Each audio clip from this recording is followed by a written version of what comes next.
وبعدين بتقول صار استنفار بحري وجوي وهذاك راح تحت الارض وهذاك راح المخبأ يعني فعلا ترى وصلوا في ذعر يا شيخ وخوف. توقعوا فعلا انقلاب يعني وياتي هؤلاء ينازعكم وكانوا مش يقصون بس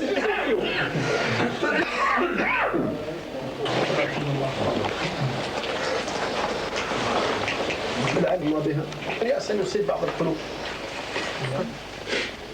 عدد الذين في الطائرة بالنسبة للأبراج قلنا عدد الذين سيصطدم بهم أحد الطائرة 3-4 دماغ كذا، فهذا كان حسابي له، وكنت أكثرهم تفاؤلا بحكم طبيعة المهنة يعني أعمال وكذا، فقلت الوقود الذي في الطائرة سوف يوصل الحديد إلى درجة الاحمرار، وبالتالي يفقد خواصه ويضطر من هنا Además, el presidente norteamericano, además de difundir ese vídeo, ha dado hoy un paso histórico al retirar a su país del Tratado de Misiles Antibalísticos firmado con la URSS en el 72. La decisión inicia una nueva era en las relaciones internacionales en materia de defensa. Vicens, esto pone en evidencia la intención de Bush de acelerar su polémico sistema nacional de defensa antimisiles. Así es, ya desde la campaña electoral George Bush quería tener las manos libres para iniciar la construcción o estudiar la construcción del sistema de defensa antimisiles. Para él, el antiguo tratado es una reliquia de la Guerra Fría. Dice que se firmó con un país que ya no existe, la Unión Soviética. También ha dicho que los peligros que ahora corre el mundo no vendrán de las grandes potencias, Rusia, China, Estados Unidos, sino de países que él ha calificado como canallas o de grupos terroristas y de que tengan acceso a armas nucleares. Sí se ha comprometido a escribir un posible tratado para que redefina las relaciones entre Estados Unidos y Rusia. Recordemos que en sus últimas conversaciones Estados Unidos y Rusia se pusieron de acuerdo para reducir el armamento nuclear ofensivo. Van a reducir desde 7.000 cabezas nucleares hasta 2.200. Pero sin duda, como decías, hoy empieza una nueva época en el rearme mundial, después que uno de los firmantes haya renunciado a un tratado que ha durado 30 años. Fue en el Kremlin de Moscú el 26 de mayo de 1972. El entonces secretario general del Partido Comunista de la URSS, Leónidas Brezhnev, y el presidente de los Estados Unidos, Richard Nixon, firmaron el Tratado sobre Misiles Antibalísticos. La prensa de la época lo calificó como un estallido de paz que en plena Guerra Fría limitaba el poder nuclear de las dos superpotencias. Cada país podía disponer de 2 lugares para sus misiles antibalísticos, uno en la capital y otro a no menos de 1.300 kilómetros de distancia. En cada uno de estos lugares no podía haber más de 100 misiles para ser lanzados y otros tantos para interceptar los del enemigo. Además, prohibía el desarrollo y las pruebas de nuevos misiles balísticos desde el mar, el aire y el espacio. Durante 30 años, este tratado ha mantenido en paz el equilibrio del terror nuclear. Vladimir Putin dice desde Moscú que le parece un error, pero precisa que Rusia no se siente amenazada. Putin, antes de redactar su comunicado, ha hablado con el presidente chino, Jiang Zemin, el primer ministro indio y con el presidente Aznar. Es un error, pero no una sorpresa. Así ha calificado el presidente Vladimir Putin la decisión norteamericana de denunciar unilateralmente el tratado ABM. Vladimir Putin, serio y cariacontecido, se ha dirigido a la nación a través de las diferentes cadenas de televisión y ha despachado el asunto en algo más de 3 minutos. El final de este tratado no es, sin embargo, en la opinión del presidente ruso, un peligro para la seguridad nacional de su país, ya que, ha afirmado, este cuenta con sistemas eficaces de defensa. Putin, que albergaba la esperanza de encontrar una solución conjunta con el presidente de los Estados Unidos, ha mantenido su oferta de reducción de armas nucleares a un nivel de entre 1.500 y 2.200 cabezas. Esa reducción, ha dicho Putin, deberá afectar a ambas partes y ser objeto de la firma de un nuevo tratado. Vladimir Putin cree además que el actual buen momento de las relaciones bilaterales debe no solo mantenerse, para elaborar lo antes posible nuevos marcos de relaciones estratégicas. La lacónica reacción de Putin, que no ha incluido la amenaza de una nueva carrera nuclear, no cierra en absoluto.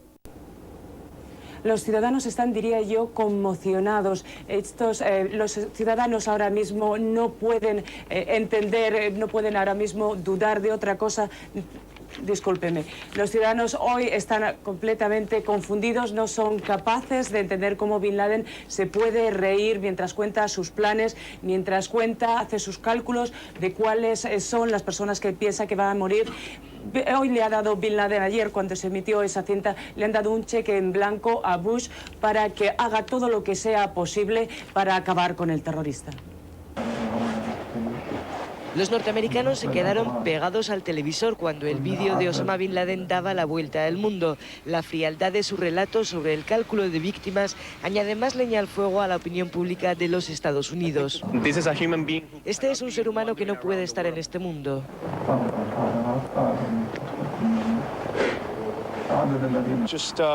Es como echar sal en una herida abierta. Quería saltar a la tele y agarrarle por el cuello. En escaparates, en bares, incluso en gimnasios y también en el Parque de Bomberos de Nueva York hubo un tremendo silencio cuando el Pentágono decidió hacer pública la conversación del multimillonario saudí. Solo deberíamos volver a saber de él cuando tengamos su cabeza sobre una bandeja. En esta emisora de radio de Dallas, el anonimato de los oyentes encendía los comentarios tras haber visto el vídeo. Que le cuelguen, que le disparen. Tengo la sangre ardiendo ahora mismo.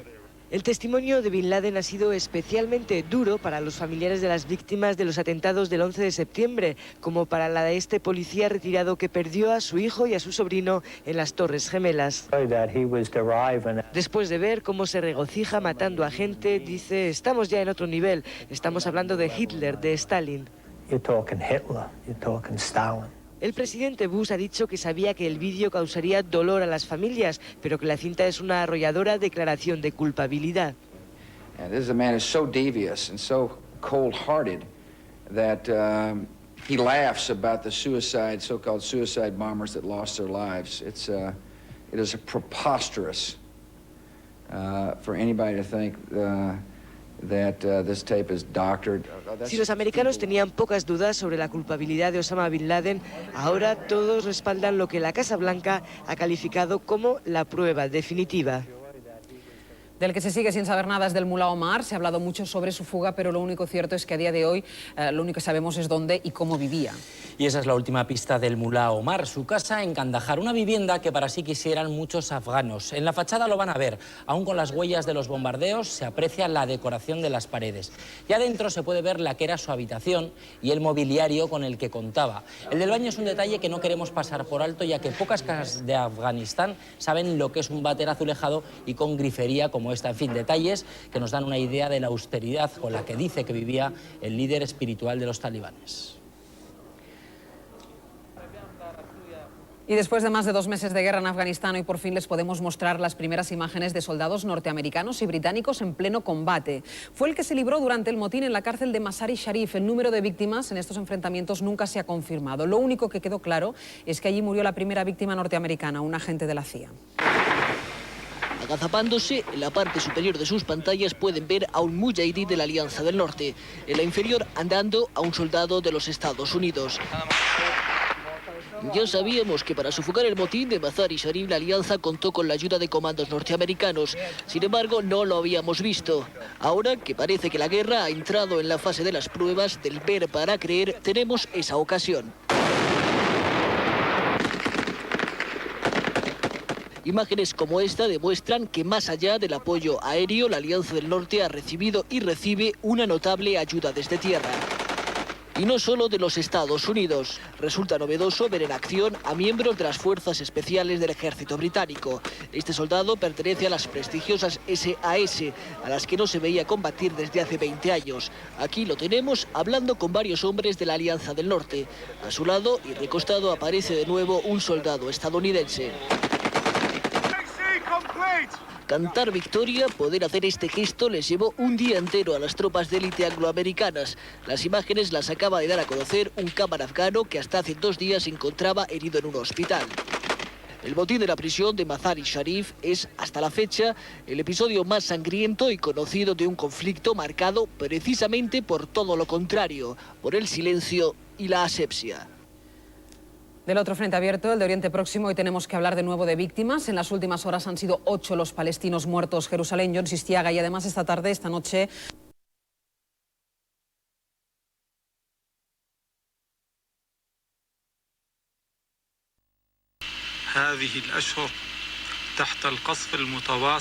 Demacrado, más delgado, visiblemente cansado y aparentemente tranquilo, Bin Laden acusa a Occidente de odiar el Islam.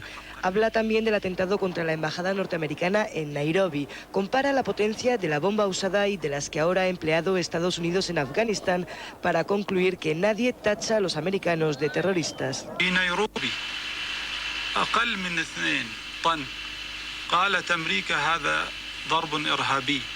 وهذا سلاح تدمير شامل وأما هي تستخدم قذيفتين كل قذيفة 7 مليون جرام فهذا لا حرج فيه. Esta grabación ha llegado a manos de la cadena de televisión Al Jazeera por correo urgente desde Pakistán. La cinta tuvo que ser cambiada de formato, ya que la original fue grabada por un viejo vídeo doméstico. En total dura 33 minutos y su emisión íntegra está programada para esta tarde por la cadena qatarí. El último extracto que nos han facilitado es este, en el que Bin Laden justifica su terrorismo.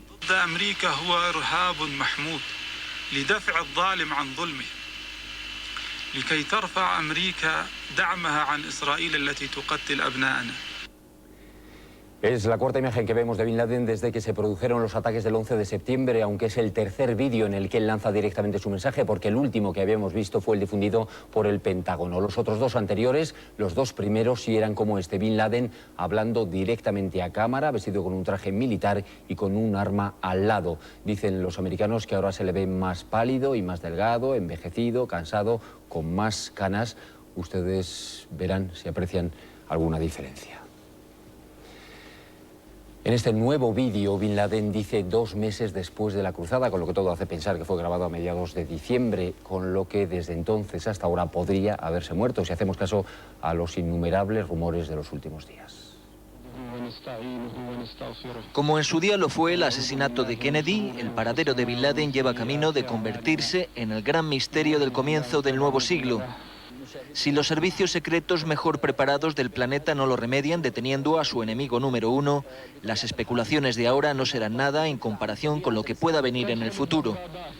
¿Está el multimillonario saudí vivo o muerto? ¿Y dónde? Hasta hace unos días se daba por hecho que Bin Laden permanecía escondido en Afganistán y que su captura sería cuestión de tiempo. Pero la alianza entre antitalibanes y estadounidenses barrió a los de Al-Qaeda en Tora Bora y tras peinar hasta la última cueva llegó la decepción.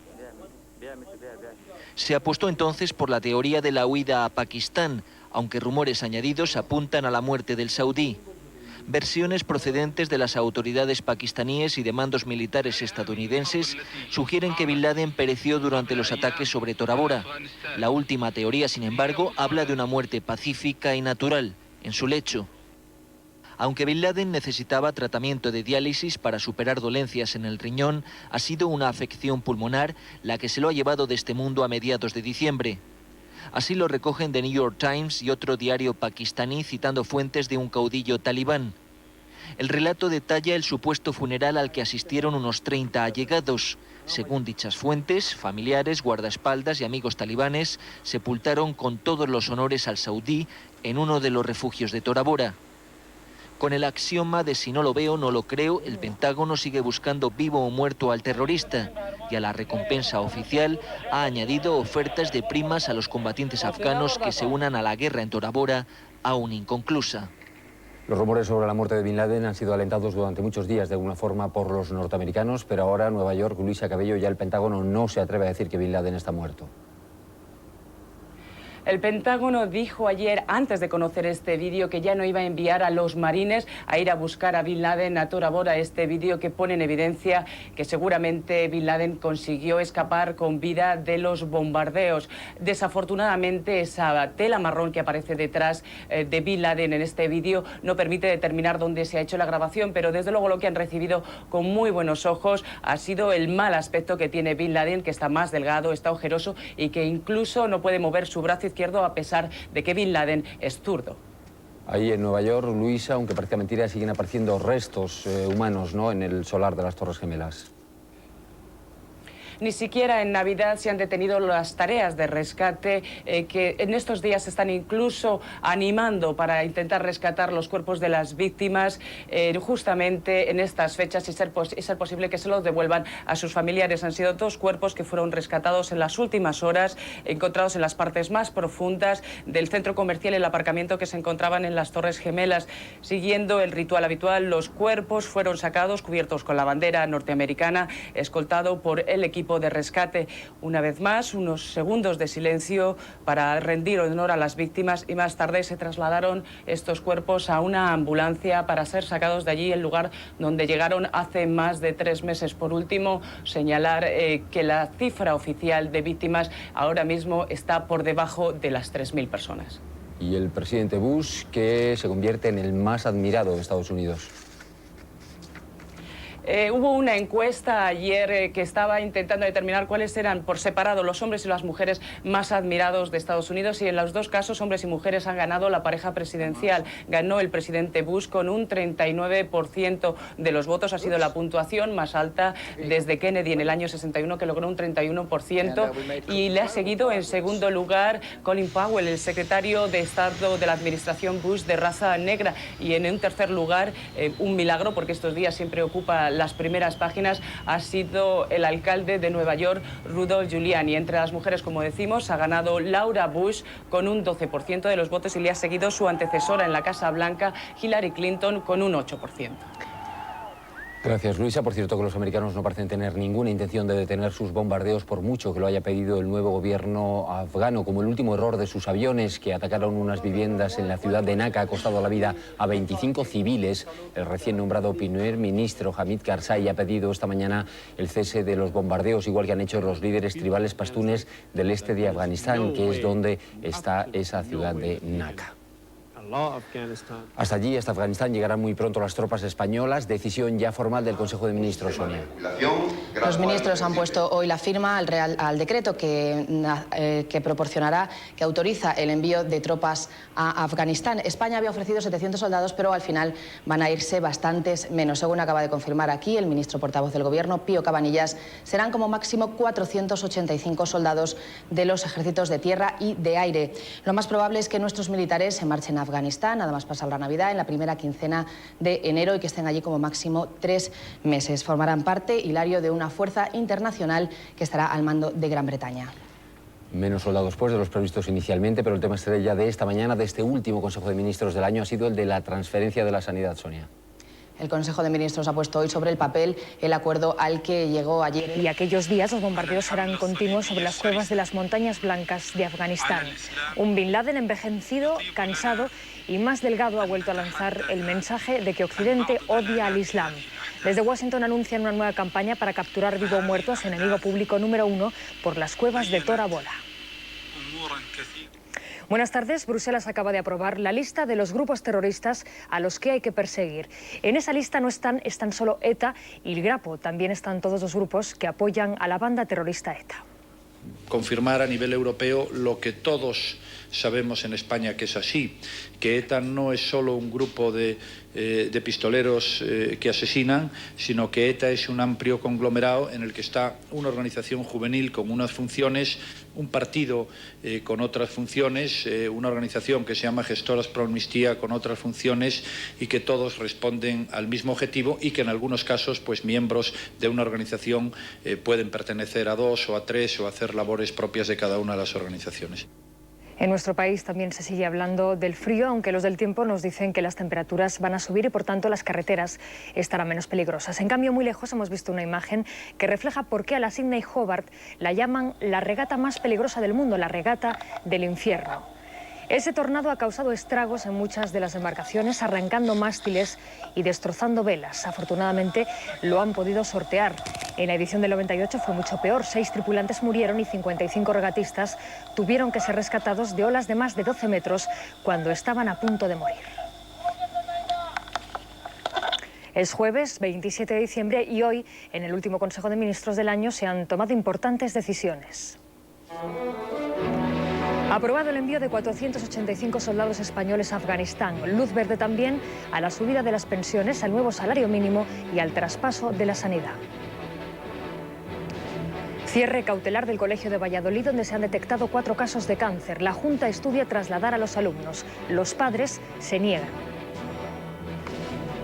Nueva oleada de pateras con la mejoría del tiempo en el estrecho. 133 inmigrantes subsaharianos, entre ellos 2 bebés, han sido interceptados en Tarifa. Hoy se cumplen 100 años del nacimiento de Marlene Dietrich. Berlín rinde homenaje a su ángel azul con exposiciones y retrospectivas de la diva alemana.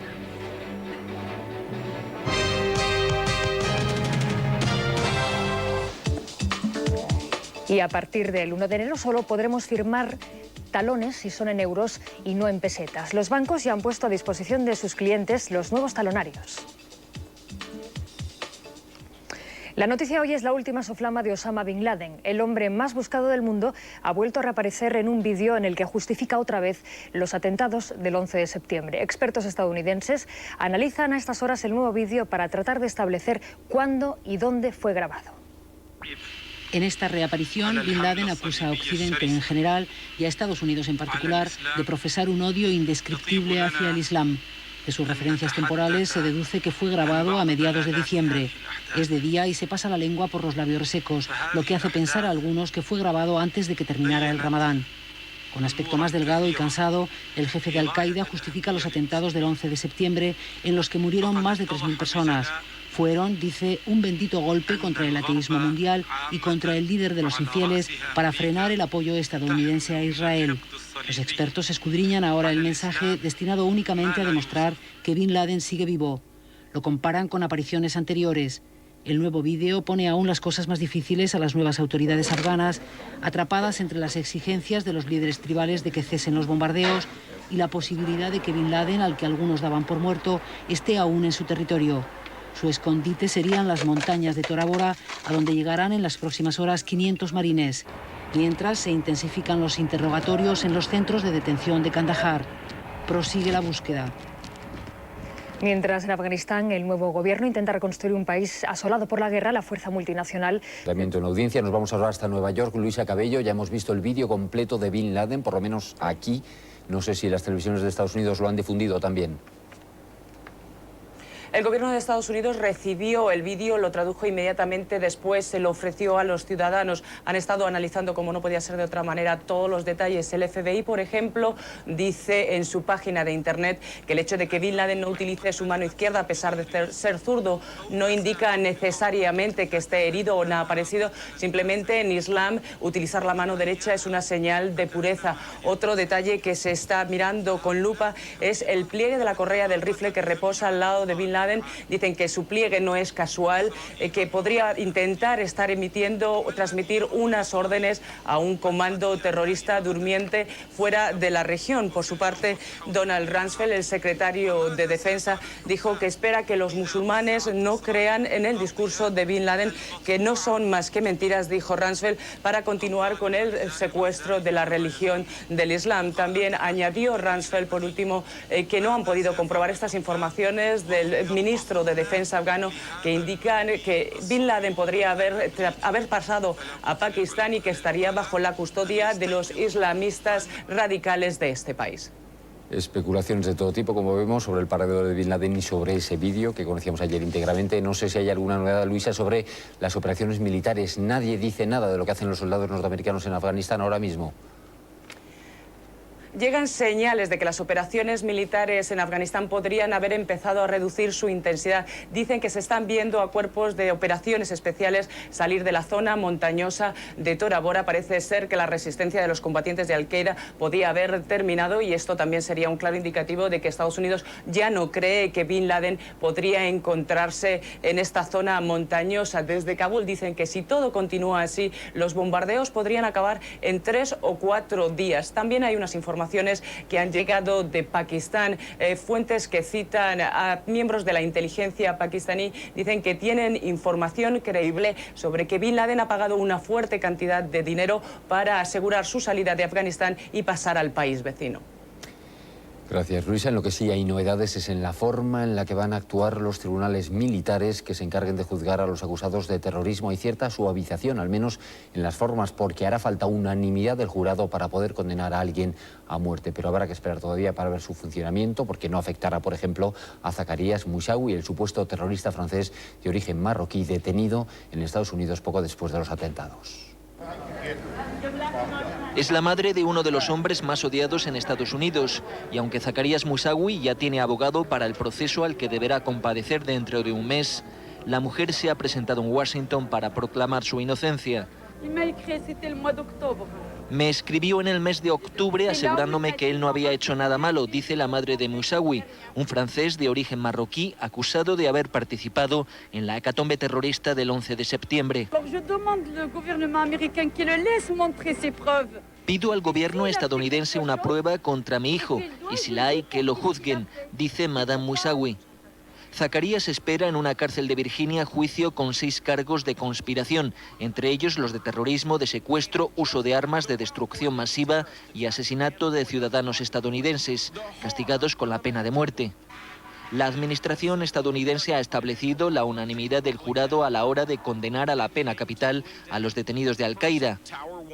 Son tantos los capturados que el Pentágono ha decidido reservar su base militar en Guantánamo, Cuba, como campo de reclusión para los combatientes prisioneros ahora en Afganistán. De momento, Estados Unidos los califica como detenidos y no como prisioneros de guerra. Así podrán ser sometidos a los tribunales militares especialmente creados por Bush para esta crisis y en los que gozarían de menos garantías de defensa otorgadas por las leyes internacionales a los prisioneros de guerra. En los tribunales militares estadounidenses, por ejemplo, bastará con pruebas secretas para la condena del sospechoso. ¿Se suavizan de alguna forma esos tribunales? Esto no es Estados Unidos, es nuestro país. El aeropuerto de Madrid-Barajas esta mañana. Los pasajeros que van a Estados Unidos tienen que descalzarse. Es la consecuencia de las nuevas medidas de seguridad que impone Washington a todos los que quieran entrar en su país. El origen, los atentados del 11 de septiembre y la detención hace unos días de un hombre que volaba hacia Miami con explosivo en los zapatos. Buenas tardes, hoy también estaremos pendientes de la carretera porque empieza el último fin de semana del año y millones de españoles van a aprovechar para pasarlo fuera de casa. El tiempo mejora, pero aún habrá heladas y además nos esperan lluvias. Pero en otros sitios el problema es el fuego. Los incendios siguen devorando el sur de Australia, bosques, un gran parque nacional, granjas, las llamas arrasan con... Situación internacional.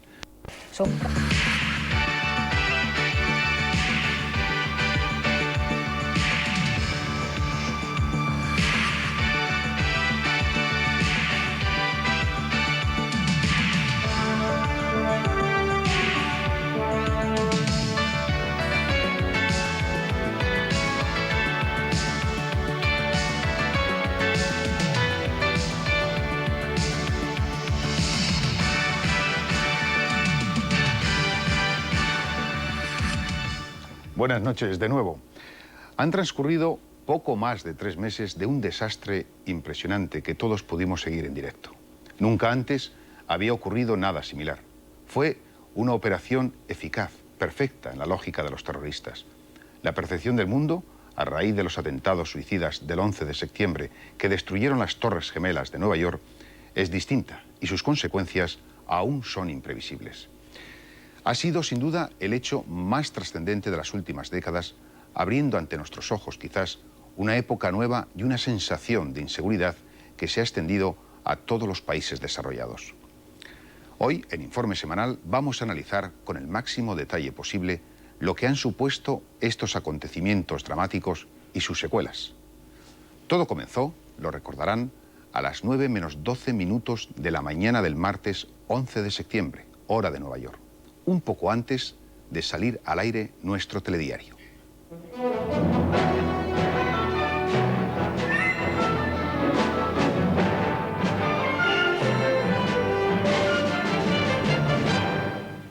Están viendo imágenes de una de las torres del World Trade Center en Nueva York. Un avión, según las informaciones de que disponemos a esta hora, no sabemos si es un avión o una avioneta, se ha estrellado contra la parte superior de una de las dos torres. Son las imágenes que nos facilitan en estos momentos.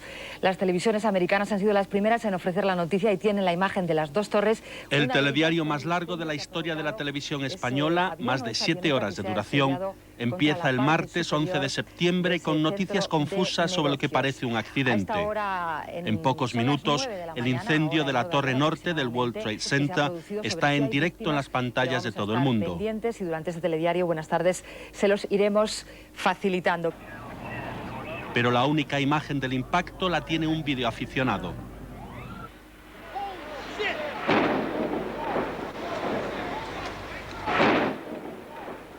Son las 8:48 de la mañana.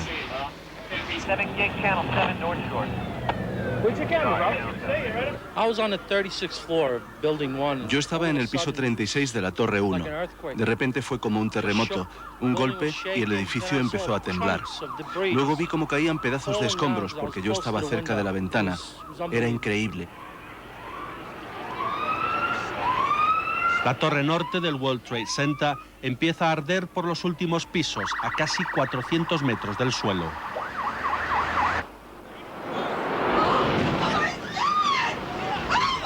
...18 minutos después, otro avión se estrella contra la segunda torre gemela.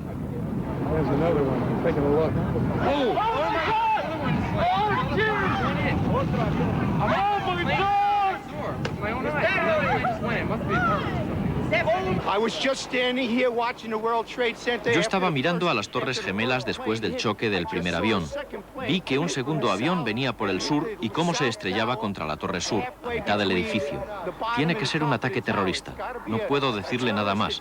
Vi cómo el avión se estrellaba contra el edificio. No puedo decir más. I can't say anything. You should all report to your companies. Again, if you are a New York City firefighter, drop what you're doing, report to your company. A major disaster. La radio pide a bomberos y policías fuera de servicio que vuelvan al trabajo. Hay que rescatar a los supervivientes atrapados en los últimos pisos.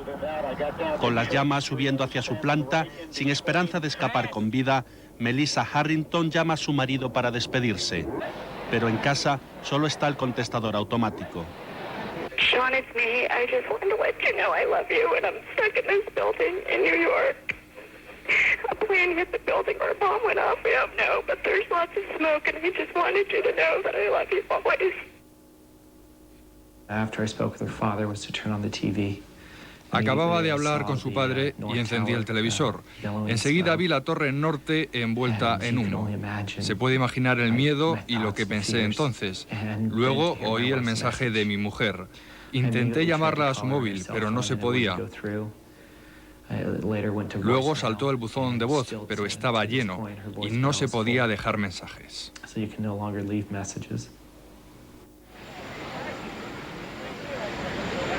El fuego y el humo trepan por los dos rascacielos sin que nadie pueda hacer nada. En los pisos más altos solo queda esperar la muerte.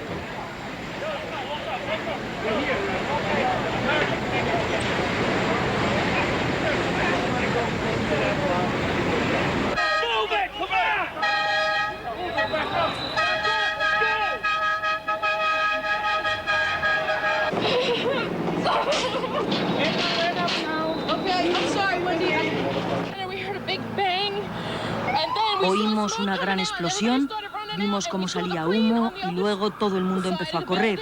Y entonces vimos un ala de avión que asomaba por el otro lado del edificio. Había humo por todas partes y gente que saltaba por las ventanas. Supongo que intentaba salvarse, no sé, nadie sabía dónde ir. Todo estaba bloqueado, no podía salir de allí, no había dónde ir. Y luego oímos cómo se estrellaba otro avión. Si va hasta allí puede ver a la gente saltando por la ventana. Están saltando ahora mismo.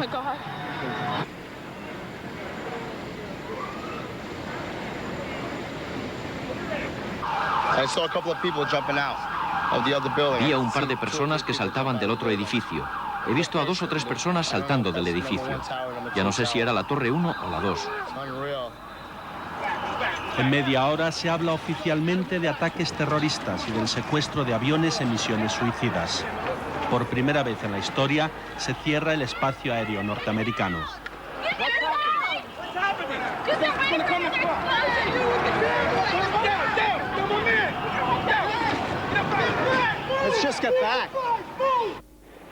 Pero es tarde para detener a un tercer avión suicida que 10 minutos después, a las 9:43, se estrella contra el Pentágono en las afueras de Washington. 23.000 personas, entre civiles y militares, tienen que ser evacuadas. Por primera vez, la gran potencia parece indefensa.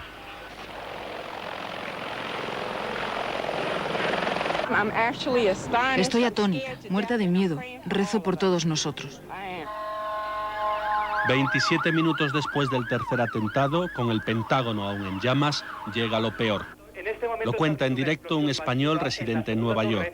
En este momento estoy viendo una explosión masiva en la segunda torre. Es posible que se esté derruyendo se está derruyendo. Hay una de las torres gemelas que está cayéndose físicamente en este momento. Ahí está. Sí, Carlos, nos llegan en ese momento las imágenes. Efectivamente, se ha desplomado la segunda torre. La segunda torre se ha desplomado completamente. Efectivamente. Bueno, el alcance ya de lo que está ocurriendo es tremendo, porque en estos momentos ese edificio de más de 400 metros de altura se ha venido abajo. Abajo. Sí, se ha derruido completamente el segundo edificio. La verdad es que estamos... Perdón, me están evacuando el edificio. Sí, sí.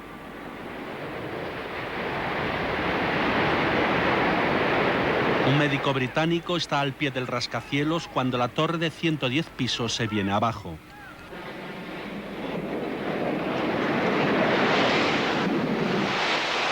I hope I live. I hope I live. It's coming down on me. Here it comes. I'm getting behind a car. It's incredible. Okay, I'm gonna have to go find people who need help. Because I don't think I'm one of them. Yeah! Anybody need a doctor?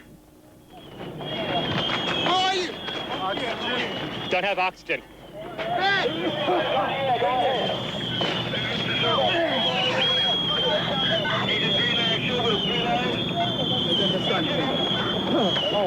El derrumbe barre a los curiosos que desde la acera contemplan la tragedia.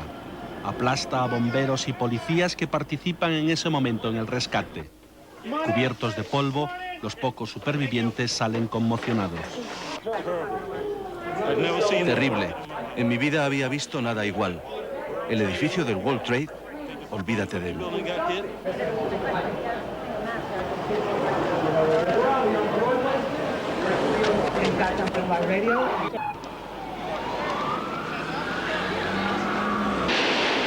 Los controladores aéreos de Cleveland alertan de otro avión sospechoso. Han oído un forcejeo en la cabina del vuelo 93 de la compañía United y luego un grito.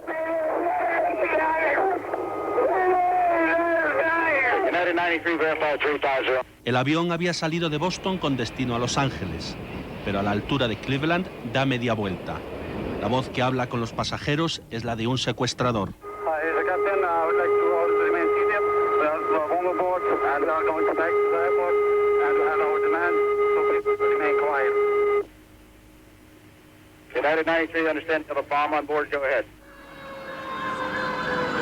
La sospecha de que el vuelo secuestrado se dirige a Washington en misión suicida obliga a desalojar rápidamente la Casa Blanca.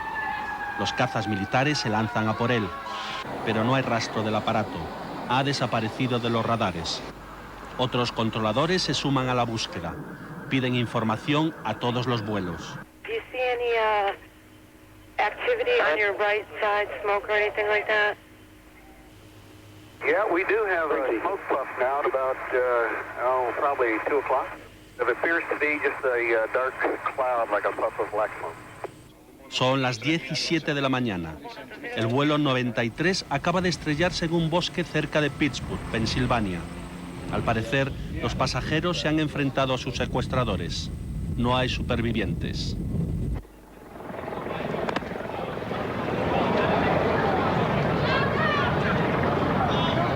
18 minutos después, el fuego funde la estructura de los últimos pisos de la Torre Norte.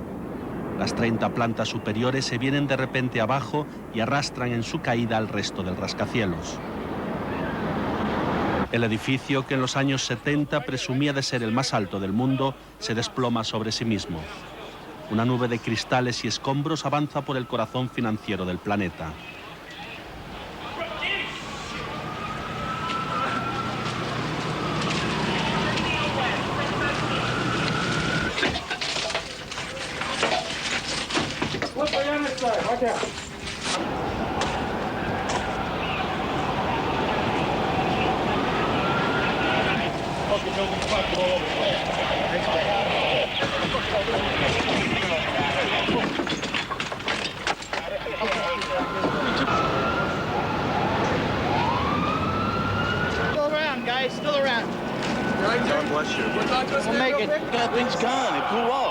No queda nada, todo ha volado.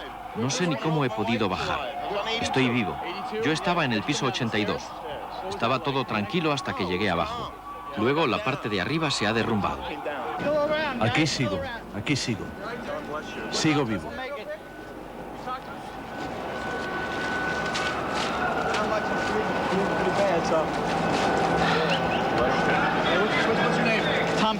Hubo una gran explosión.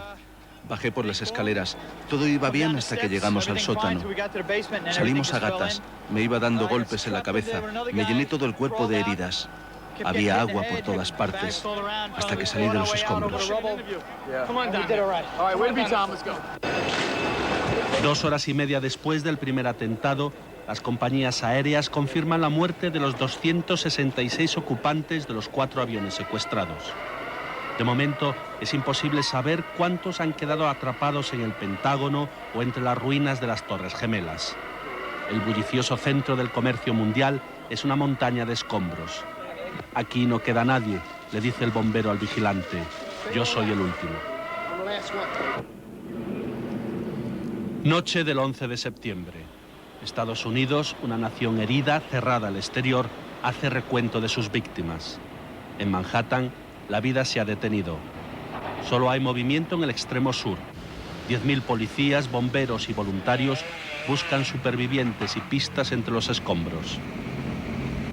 Esta es la zona sur del edificio. Es la zona más peligrosa. Existe riesgo de que el Marriott que está ahí detrás se derrumbe. Creo que el edificio 7 también puede caerse. Ya hemos tenido que salir corriendo unas 5 o 6 veces y cada vez que se produce un corrimiento chirrían los edificios y echamos a correr como locos. El día después amanece despejado. Desde todas partes puede verse el perfil mutilado de Manhattan. De los 7 edificios del World Trade Center, solo quedan 3 en pie. Los artificieros rematan con voladuras controladas los rascacielos más dañados.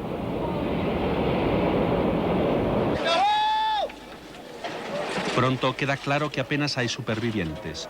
Solo 9, todos rescatados en las primeras 48 horas. Luego nada. No tuvimos suerte en encontrar ninguna persona con vida, pero sí se lograron sacar casi 80 personas. Algunas en descomposición, pero el problema es que hay demasiado hierro y no se puede trabajar. Las velas encendidas por los pacientes a la puerta de su consulta en Manhattan son un débil consuelo para el médico español Jerónimo Domínguez. Su hijo, un especialista de los equipos de emergencias de Nueva York, fue de los primeros en llegar al desastre. Lo llamaron a él. Entonces llegó él allá al mismo tiempo que los bomberos, porque ellos siempre van a cualquier emergencia. Y entonces llegó allá y todo estaba bien, y después nunca jamás volvimos a oír de él. Y entonces la única noticia que tenemos es que él y todo el grupito han desaparecido. La entrada a los hospitales se llena de fotografías de desaparecidos. Amigos y familiares buscan aquí información y alivio para su dolor. La masacre terrorista los deja aturdidos e indefensos. Se pensaba que poniendo un paraguas antinuclear encima de los Estados Unidos, nosotros íbamos a estar aislados del resto del mundo. Yo creo que esa idea ha caído en pedazos, se ha derrumbado con el mismo estrépito que las torres mismas, ¿no? Al tercer día, una encuesta anuncia que el 84% de los norteamericanos pide una respuesta militar.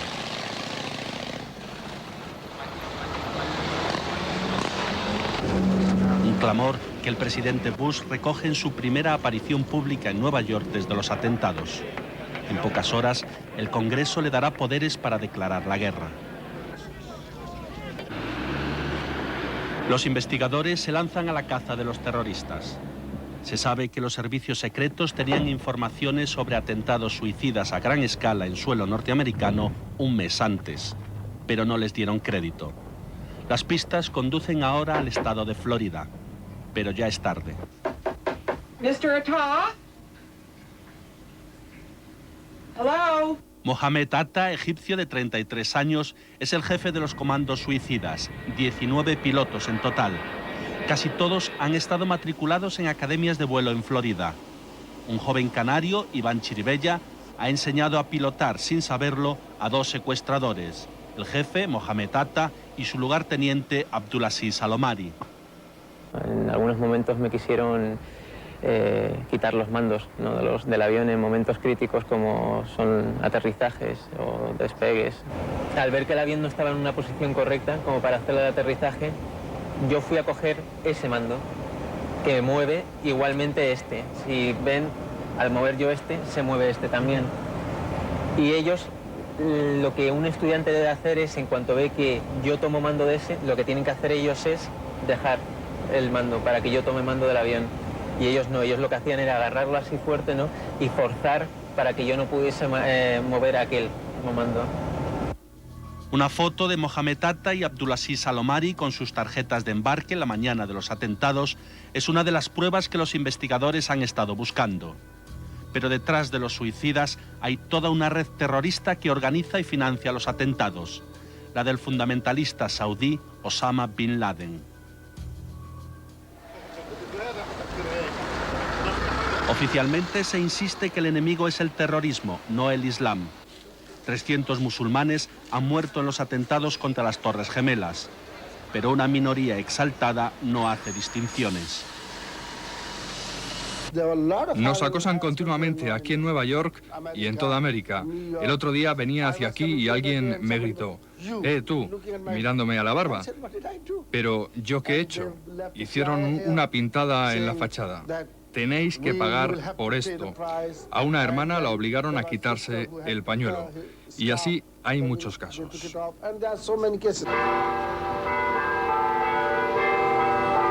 Los servicios religiosos registran esos días llenos históricos. Los norteamericanos piden paz para sus muertos y consuelo para la guerra que se avecina. Sí, no, yo quiero la paz también, pero quiero que ellos paguen por lo que hicieron. De una manera u otra quiero que paguen, pero si no queremos, yo particularmente no quiero guerra. No estoy de acuerdo con la guerra, porque no estoy de acuerdo que maten personas inocentes, que son los que siempre pagan. El ambiente es de fervor patriótico. El ejército patrulla las calles de Manhattan. Una imagen difícil de imaginar hasta entonces en la ciudad que presumía de ser capital de la libertad. Pero ya nada es lo mismo en Nueva York. Están dejando a las personas entrar para que busquen su propiedad, sus cosas personales. Están tratando de acomodar a todo el mundo, pero hay veces que la situación no lo permite. Porque mucha gente están llamando para que han puesto bombas y eso es lo que hace el trabajo un poco más fuerte. ¿Ha habido alguna amenaza de bomba? Han habido como 100 diarias. Casi un mes tardan Antonio Murado y Cristina Arias, españoles residentes en Nueva York, en volver a su apartamento. Desde la ventana de su casa vieron la masacre que borró de su vista las Torres Gemelas. Ahora solo queda el olor a ceniza. Huele a quemado realmente. Y de hecho todavía hay hoguera abajo. Quizá yo estoy muy sensibilizada, es un olor que lo tengo muy metido dentro, ¿no? Porque hasta en la 42 lo puedo oler cuando el viento va a favor. Ahora la ciudad está en esa fase de tratar de volver a la normalidad, pero parece muy difícil que a la generación que asistió a estos atentados se le vaya a olvidar o no le vaya a afectar a largo plazo. Nueva York desde la cabina de un caza de combate. Una vista imposible antes de los atentados. Los aviones militares no podían sobrevolar hasta entonces las ciudades estadounidenses. Ahora lo hacen a todas horas. Tienen además una misión nueva: derribar aviones de pasajeros secuestrados en misiones suicidas cuando se lo ordenen. Yeah, unfortunately, that may come to be, but we're ready to respond to whatever is required of us.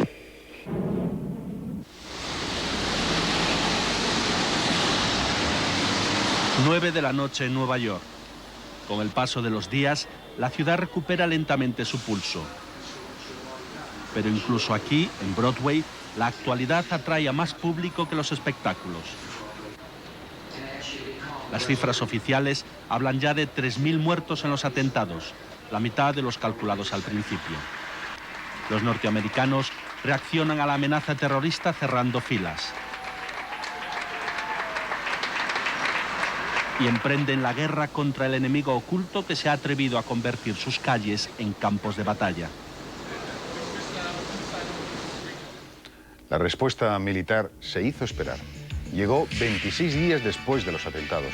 El 7 de octubre, Estados Unidos lanza los primeros bombardeos sobre Afganistán con ayuda del Reino Unido. Comienza una guerra culminada solo en su primera fase, insiste Washington, al desalojar al régimen talibán que dominaba bajo una feroz dictadura al país afgano. Un conflicto, una crisis con resultados y consecuencias que conviene analizar. Se lo contamos en 2 extensos reportajes después de una corta pausa.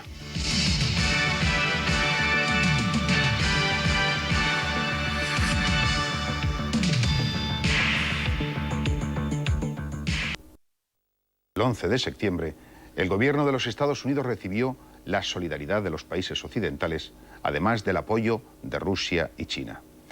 Sin embargo, Estados Unidos ha decidido resolver sin ayuda, con una simbólica aportación británica, la guerra de Afganistán. Esta guerra es, en palabras de George Bush, únicamente el primer escenario de su andadura bélica por el mundo contra el terrorismo.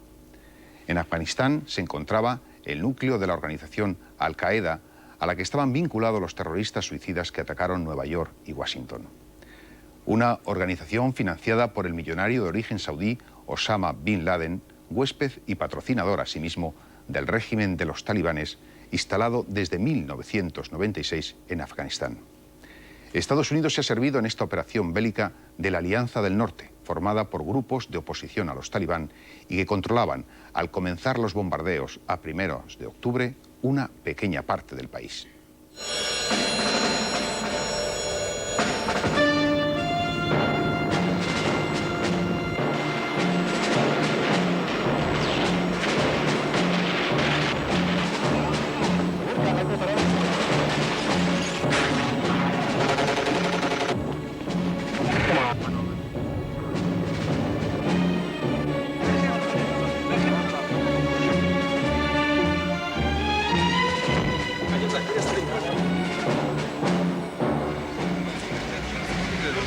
Desde hace una semana hay un nuevo gobierno en Afganistán, amparado por los Estados Unidos, la ONU y por tropas de élite británicas, avanzadilla del inminente despliegue de una fuerza internacional.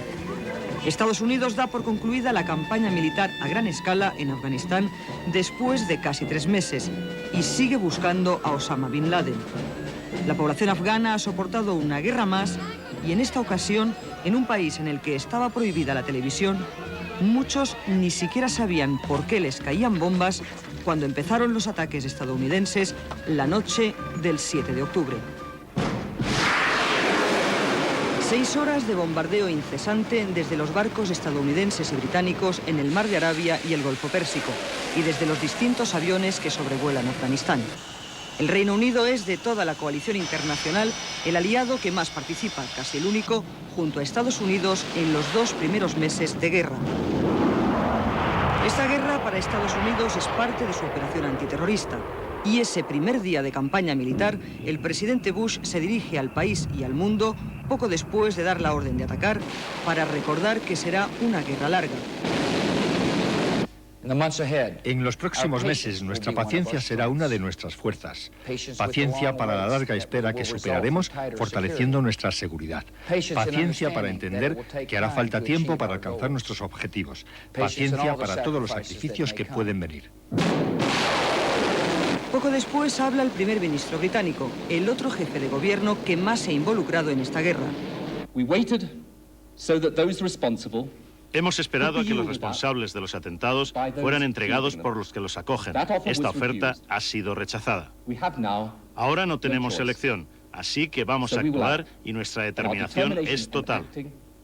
No desfalleceremos hasta alcanzar completamente nuestros objetivos. Habla también el presidente del gobierno español tras reunirse con el gabinete de crisis. Como ustedes saben, España, desde el comienzo de esta crisis, ha manifestado su completa solidaridad y apoyo. Ello se ha manifestado en términos de nuestra relación bilateral con los Estados Unidos, facilitando apoyo logístico y facilitando también el uso de instalaciones militares. Los objetivos del primer día son Kabul, la capital, Kandahar, la plaza fuerte de los talibán, Jalalabad y Mazar-i-Sharif. Desde el inicio quedan tocadas las principales ciudades del país y señaladas las zonas que serán bombardeadas hasta que los talibán se vayan rindiendo. Los objetivos marcados, siempre según la información del Pentágono, son las defensas antiaéreas afganas, los depósitos de armamento, los campos de entrenamiento de la red terrorista Al-Qaeda y los posibles escondites de Osama Bin Laden. Los objetivos se amplían para acabar con el régimen talibán porque da refugio a los terroristas. Mientras caen las primeras bombas y con un agudo sentido de la oportunidad, Bin Laden también se dirige al mundo, pocas horas después que Bush, con un mensaje grabado no se sabe dónde ni cuándo. Se congratula de los atentados sin hacerse responsable y lanza una advertencia amenaza. Juro por Dios el Todopoderoso, el que ha levantado los cielos sin sostenimiento de columnas, que no sueñen América y los que viven en ella con vivir en seguridad antes de que lo hagan en Palestina y antes de que salgan los ejércitos infieles de la tierra del profeta Mahoma. La paz y las bendiciones de Dios sean con él. Dios es el más grande, la grandiosidad será para el Islam.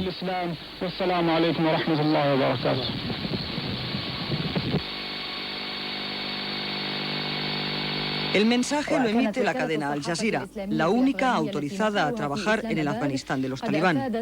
Un mes después emitirá otro y Washington pedirá que no se difundan más, algo que las cadenas estadounidenses aceptarán por miedo a que encierren mensajes para los terroristas. Junto con las bombas, el gobierno de Estados Unidos lanza toneladas de comida sobre Afganistán para paliar la hambruna. Pero la recogida está dificultada por la milicia que quiere organizar el reparto y por las minas que hay sembradas en el suelo. Con estas bolsas de comida americana, Washington no quiere paliar solo la hambruna. Quiere aplacar también la ira de la población musulmana contraria a los bombardeos.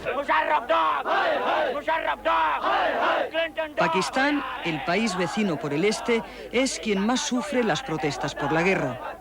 Casi la totalidad de los 140 millones de pakistaníes, un 95%, son musulmanes, y de ellos un 20% son pashtun, la etnia mayoritaria entre los afganos. Acusan al gobierno del general Musharraf de traidor por aliarse con Estados Unidos y poner a disposición su espacio aéreo para que los aviones bombardeen a los hermanos afganos. Traidor también porque los talibán han salido de sus entrañas. Hasta el 11 de septiembre, Pakistán fue el país que creó, financió y respaldó a los talibán que se han formado en las madrasas pakistaníes, las estrictas escuelas coránicas. En ese clima de tensión tiene lugar el 28 de octubre una matanza de cristianos. Un grupo extremista mata a 17 personas en el sur de Pakistán cuando estaban en misa.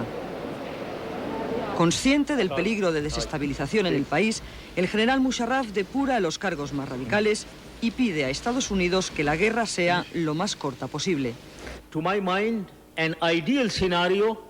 Para mí, lo ideal sería una acción corta, contra objetivos concretos, seguida lo más rápidamente posible de un equilibrado arreglo político y un esfuerzo de rehabilitación.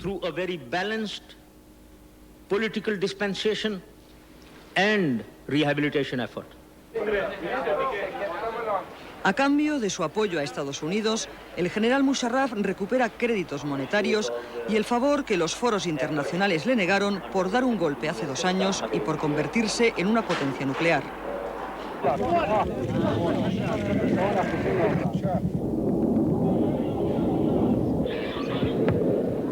La aviación estadounidense ha sido determinante en esta guerra. El guión que se ha seguido para derrotar a las fuerzas gubernamentales afganas ha sido el de machacar primero desde el aire todas las defensas e instalaciones militares. Una vez despejado el camino, las fuerzas antitalibán han ejercido de infantería. La llamada Alianza Norte o Frente Unido en el norte del país y la alianza este, los Pashtun antitalibán, en el sur y el este. Las fuerzas especiales británicas y sobre todo estadounidenses sobre el terreno sirven, según los testigos, para localizar objetivos más precisos a destruir y con sus ordenadores y teléfonos satélite llamar a la aviación y facilitarle las coordenadas a bombardear. La última etapa del avance corresponde a los cabecillas de las milicias, negociar con los jefes locales la rendición.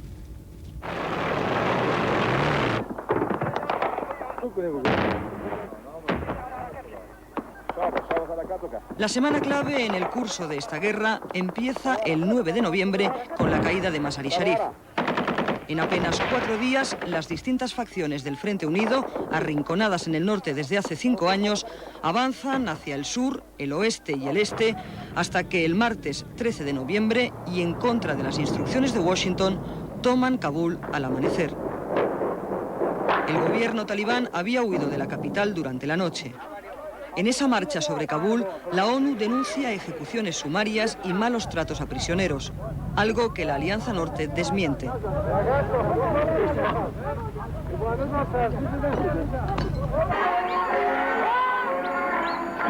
La caída de Kabul ofrece estampas de liberación. Centenares de personas se echan a la calle para celebrar que pueden volver a escuchar música sin esconderse. La música, como casi todas las diversiones, ha estado prohibida por los talibán. La inmensa mayoría de los que salen a festejarlo son hombres, algunos con las barbas ya afeitadas o recortadas. Pero cuesta ver a mujeres, y mucho más sin burka. La liberación para ellas, la conquista de su derecho a la igualdad de oportunidades, es un proceso lento y restringido prácticamente a las ciudades del norte y el oeste. En el sur y en las zonas rurales, la tradición pesa más que cualquier ley. Esperamos que con el nuevo gobierno todas las mujeres puedan tener un empleo y volver a estudiar.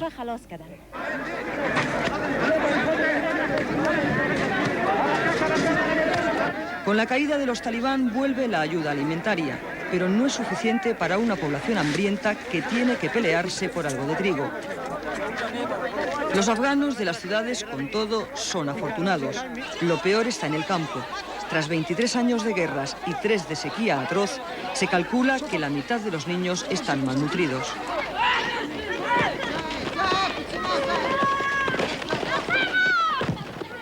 Por el hambre, la guerra y la represión, hay más de 3 millones de afganos fuera del país, viviendo en campamentos desde hace años, fundamentalmente en 2 países vecinos, Irán y Pakistán. Desde que se intuyó que habría una nueva guerra, la ONU calcula que han cruzado las fronteras unas 150.000 personas en busca de refugio. Decenas de miles se han refugiado en las zonas liberadas del país, como esta fronteriza con Irán. Vinimos a Maslach hace 25 días desde la provincia de Gur porque nos moríamos de hambre y aquí no nos han dado nada, ni comida ni nada. Cada día mueren 5 o 6 personas de hambre o de frío. Desde que empezó la guerra, Pakistán ha cerrado sus pasos fronterizos por miedo a la luz de refugiados y oficialmente para evitar que se cuelen como refugiados guerrilleros talibán. Un temor que va en aumento a medida que caen las plazas talibán.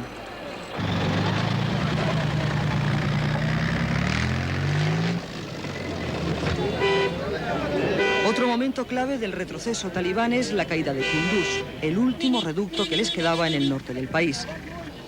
La rendición se produce el 26 de noviembre en medio de un caos típico de la Alianza del Norte. 3 señores de la guerra se pelean por entrar los primeros y hacerse con los desertores y el arsenal.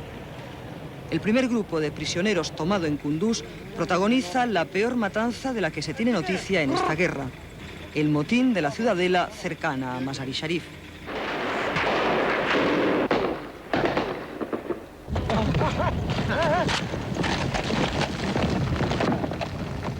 Según los testigos, todo empieza cuando un prisionero, al que al parecer no habían desarmado, se inmola. En medio del caos que provoca, el resto de prisioneros se hace con el arsenal de la armería y se amotina.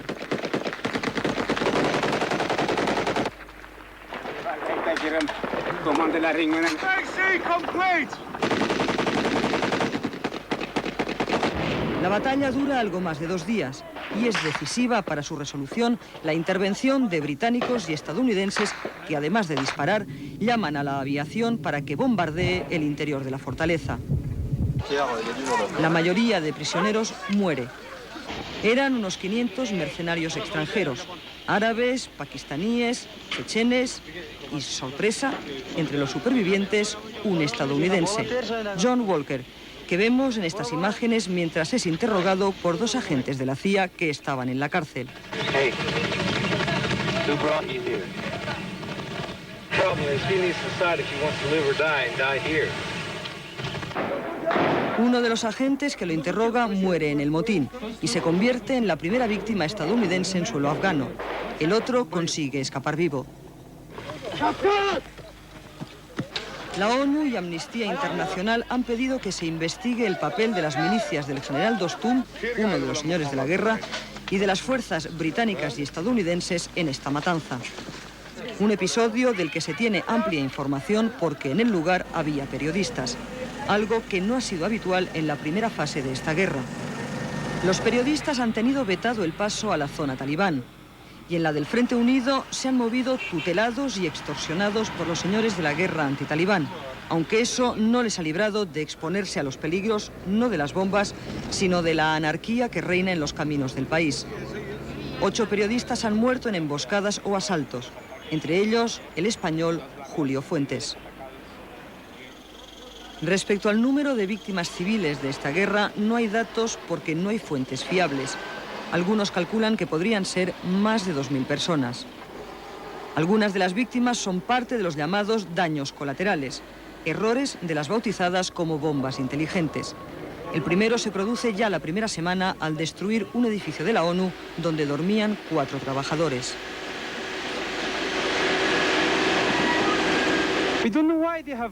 No sabemos por qué lo han hecho.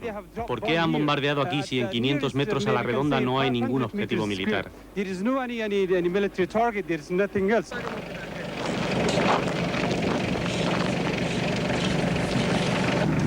El 6 de diciembre, cuando se cumplen 2 meses de bombardeos incesantes, cae Kandahar, el feudo de los talibán.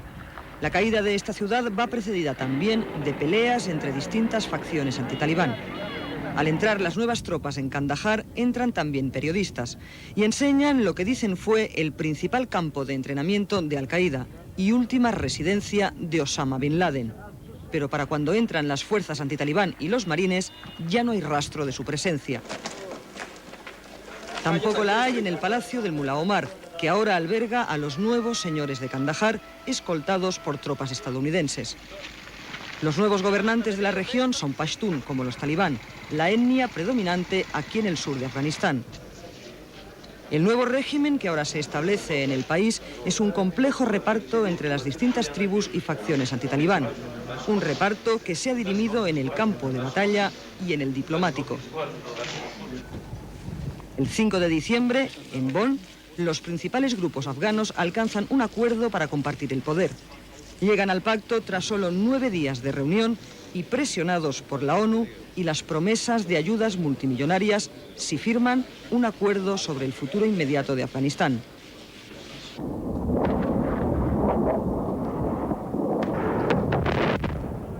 En ese momento, en Afganistán, Estados Unidos inicia una ofensiva durísima sobre las montañas de la región de Tora Bora, donde supuestamente se han refugiado Bin Laden, su red terrorista y jefes talibán, escondidos en los millares de cuevas que hay en el interior de los montes. Son auténticos cuarteles bajo tierra que Estados Unidos conoce bien porque la CIA ayudó a construirlos en los tiempos en que los muyahidín, las milicias islámicas, luchaban contra los soviéticos.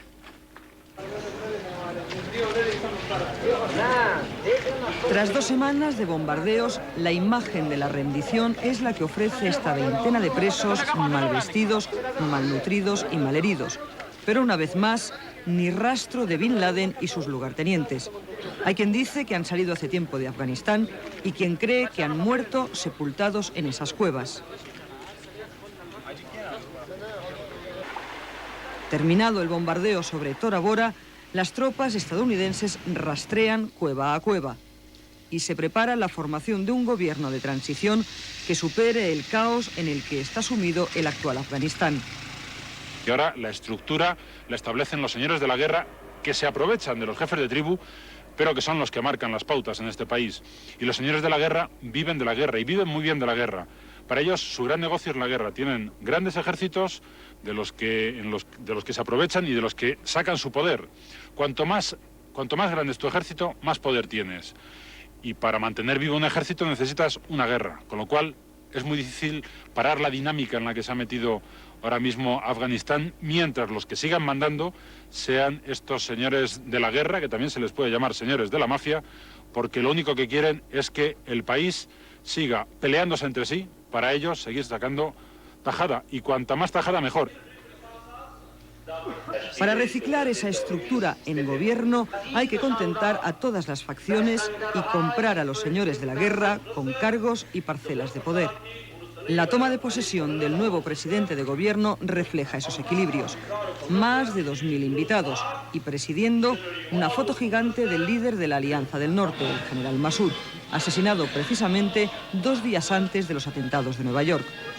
El jefe de gobierno de transición, Hamid Karzai, es un pashtún antitalibán favorable al antiguo rey y a Estados Unidos, pero viste una túnica uzbeca y los principales ministerios, Exteriores, Interior y Defensa, se quedan en poder de la Alianza del Norte, tayikos. El gobierno provisional, en el que se han incluido 2 mujeres, tiene la tarea de preparar el país para la Asamblea General de Jefes Tribales dentro de 2 meses y las elecciones dentro de 2 años. La llamada comunidad internacional ha prometido miles de millones de dólares en reconstrucción y mandará unos 3.000 soldados bajo mandato de la ONU después de un duro regateo con la Alianza del Norte, que quiere los menos posibles. ¡Arsh!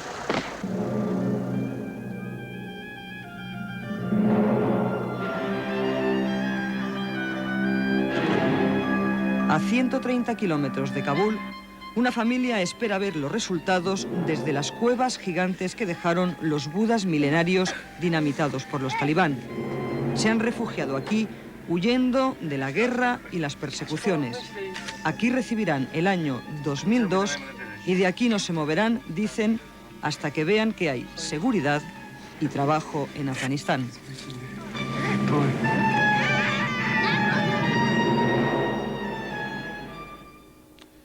Y bien, son muchas las conclusiones a destacar con el nuevo panorama internacional surgido después de los atentados del 11 de septiembre. Y entre ellas, señalan muchos analistas, la necesidad de que la comunidad internacional no se olvide, como ocurriera en el pasado, de la situación del pueblo afgano o de asignaturas pendientes como la de Oriente Próximo. Vamos a reflexionar sobre estos aspectos.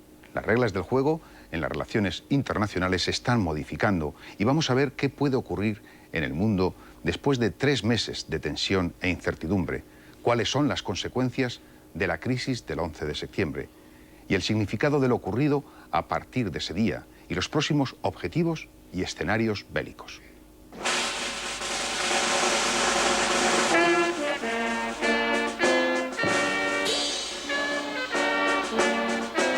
La bandera americana ondea de nuevo en Kabul.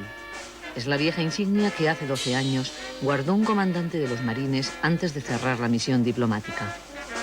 Vuelven vencedores, tras derrotar al régimen que dio cobijo a los organizadores del 11 de septiembre.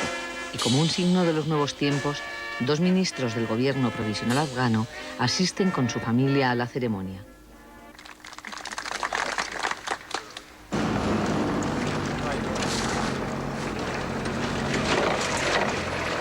El que fuera durante siglos próspero enclave de la Ruta de la Seda es hoy uno de los países más pobres del mundo, devastado por guerras interminables e invasiones.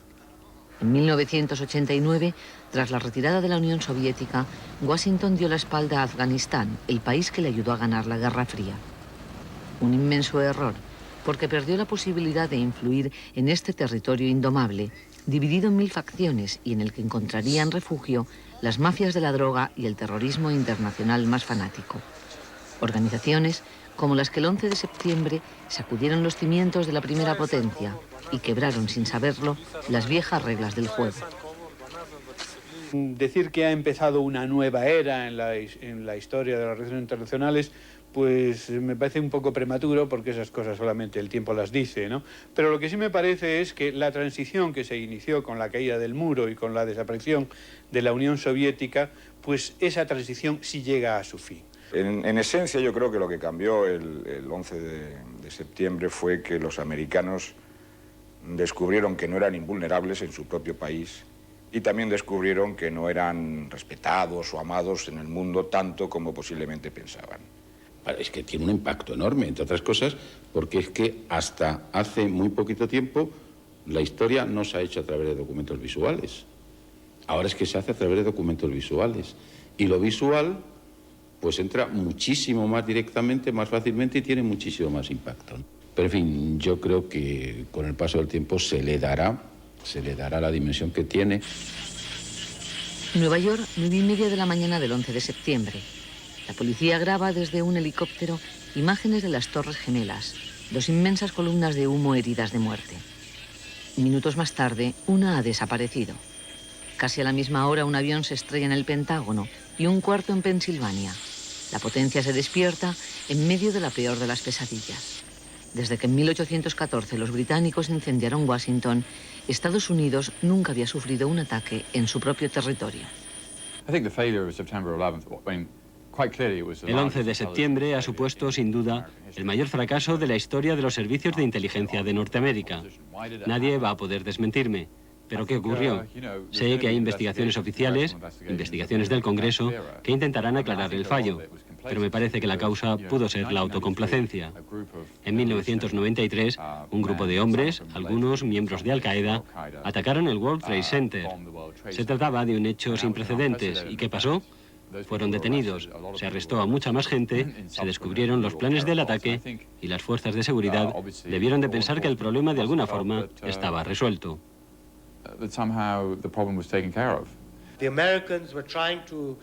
Los americanos intentaban perseguir al terrorismo, pero desde una perspectiva que separaba a Al-Qaeda de los acontecimientos que tenían lugar en Afganistán y el papel de los talibán. Lo que demostró el 11 de septiembre es que hubiera sido imposible su ejecución sin la colaboración de los talibán, sin utilizar el territorio afgano como base de entrenamiento, centro logístico y financiero de Al-Qaeda.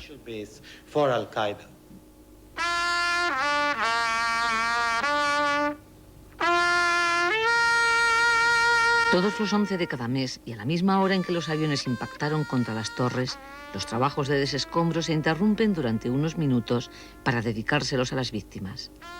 Siguen apareciendo restos humanos y las labores de limpieza durarán varios meses. La llamada Zona Cero, una de las más dinámicas de la ciudad, se ha convertido en un solar inmenso.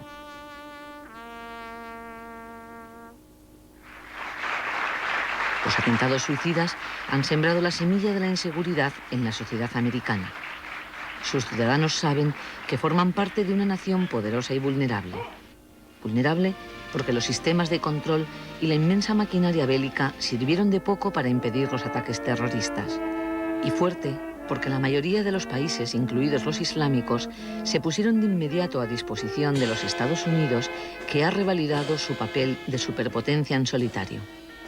Lo que hemos visto a partir del 11 de septiembre es una afirmación del inmenso poderío americano, que yo creo que los americanos, incluso ellos mismos, se han asombrado de la cantidad de poder que manejan y el mundo entero se lo ha reconocido inmediatamente, de una manera en ocasiones casi automática, visceral, como un reflejo nervioso, ¿no? Inmediatamente había que mostrar la solidaridad y había que hacer toda clase de ofrecimientos para estar cerca del poderoso herido.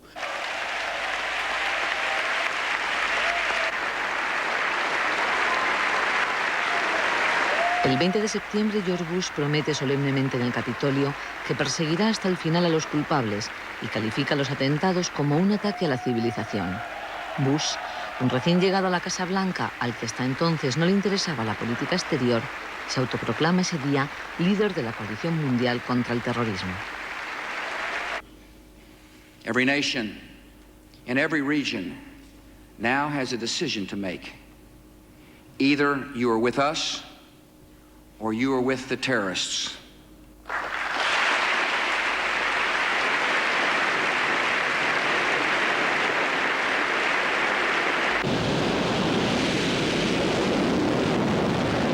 17 días después, aviones de combate norteamericanos y británicos comienzan la ofensiva aérea. Es una guerra de precisión, sin fuerzas terrestres. De combatir a los talibán en su propio terreno se encargarán los grupos de la oposición afgana, bien suministrados de uniformes, comida y armamento. La fórmula funciona.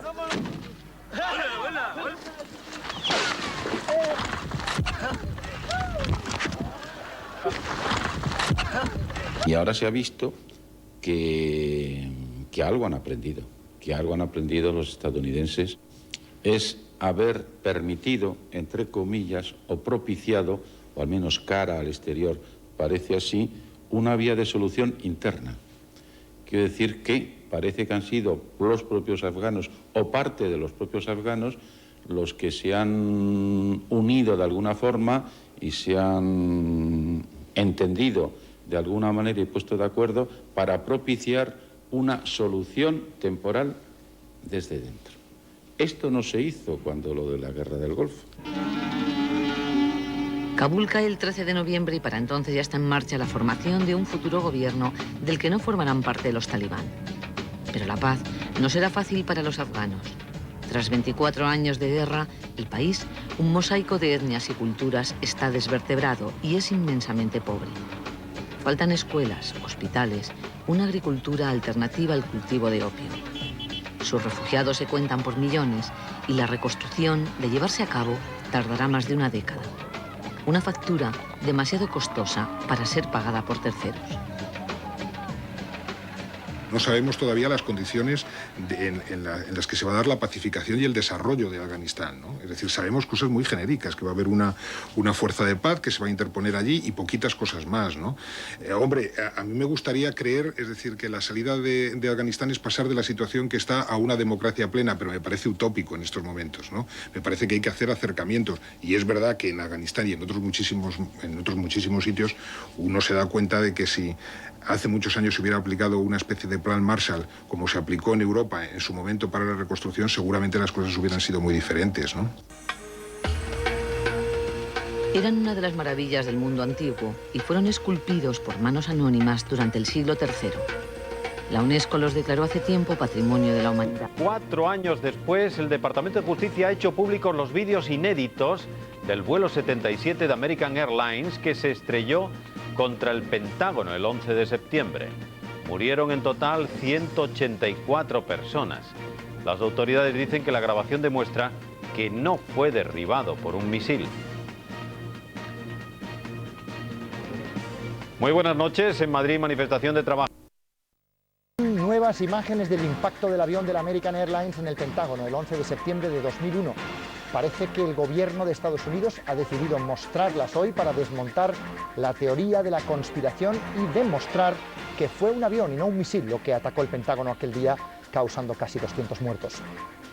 El Departamento de Estado dice que las imágenes tomadas por una cámara de seguridad se aprecia el fragmento del ala de un avión tras la explosión. Muy buenas noches. Los 1.500 inmigrantes... Un hombre que buscaba trabajo era confundido con un invitado y terminaba de esta manera. Sentado en el plató y con esta cara de sorpresa cuando la entrevistadora le presentaba como un gran experto en tecnología. Calidad limitada, sin duda, pero en ella se aprecia claramente el morro del avión apareciendo por el lado derecho y dando paso a esa bola de fuego que después iba a provocar la muerte de 184 víctimas. Como las imágenes no se habían hecho públicas hasta hoy, ello había dado paso a todo tipo de teorías conspiratorias, algunas acusando al propio gobierno norteamericano de falsificar el ataque. Bien, ahora se divulgan respondiendo a la apelación de una asociación de abogados. Los únicos que probablemente no estén contentos son las familias de las víctimas, esas 184 víctimas que vuelven a ver el momento en que mueren sus familiares a merced de un puñado de asesinos fanáticos. Matías. Muy mal le ha sentado a Fidel Castro verse en el 7º lugar del ranking de los mandatarios más ricos del mundo. Lo publicó la revista Forbes. El presidente cubano lo califica de infamia y de gran estupidez. Es más, reta a Estados Unidos, a la CIA y a los miles de bancos del mundo a que prueben ese dato. Si lo consiguen, asegura que se irá del poder. Si prueban eso, ya, no tienen que hacer más nada. Y los emplazo a que no anden con bobería, ni cuento de camino, ni testaferro. Búsquenme un testaferro, búsquenme una cuenta, busquen $1. Entró en la BBC a echar un currículum y lo confundieron con un analista experto en nuevas tecnologías. No se pierdan su cara de estupefacción ante las sesudas preguntas de la periodista.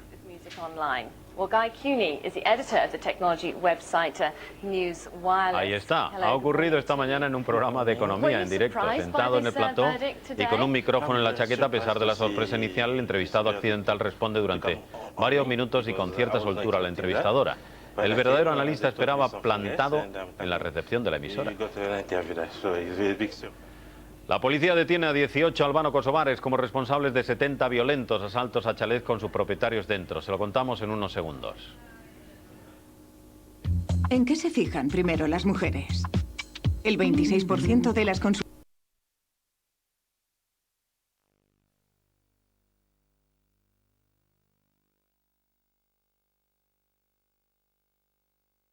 Los talibanes son un grupo de bandidos que han intentado construir el Islam bajo la ausencia de un Estado islámico y fueron impulsados al poder cuando los pakistaníes y la CIA tuvieron necesidad de un socio fiable en 1994, cuando los Estados Unidos quisieron construir un oleoducto entre Turkmenistán y Pakistán.